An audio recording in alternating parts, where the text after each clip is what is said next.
Zəngilanın Məmmədbəyli və Ağalı kəndlərində qış dövründə elektrik verilişində mümkün kəsintilərin qarşısını almaq məqsədi ilə xəttlərin izolyasiyası, əlavə transformatorların quraşdırılması və ehtiyat avadanlıqların yerləşdirilməsi işləri görülür. Yolların qış aylarında qar və buzlaşmaya qarşı işlək vəziyyətdə saxlanması üçün duz-qum ehtiyatı yaradılıb, xüsusi texnikalar hazır vəziyyətə gətirilib. Yeni yaşayış məskənlərində içməli və texniki su xəttlərinin izolyasiyası aparılır. Nasos stansiyalarına mütəmadi olaraq profilaktik baxış keçirilir.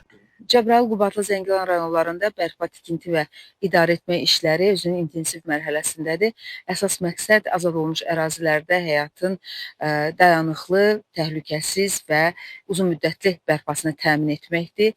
Qış mövsümünün gəlişi ilə bağlı hazırlıq işləri davam edir və hal-hazırda bu işlər, qış mövsümünə hazırlıq işləri prioritet kimi müəyyən edilib. Qarşıdakı mövsümün sərt keçə biləcəyini nəzərə alaraq ərazilərimizdə həm infrastrukturun, həm də sosial obyektlərin, həm də yaşayış evlərinin qış şəraitinin uyğunlaşdırılması istiqamətində tədbirlər icra olunur. Məktəblər, uşaq bağçaları, inzibati binalar və digər sosial obyektlər üzrə istilik sistemlərinin quraşdırılması və yeni salınan yaşayış massivlərində mərkəzləşdirilmiş, eləcə də fərdi istilik mənbələrinin təhlükəsiz standartlarına uyğunluğu yerindəcə yoxlanılır.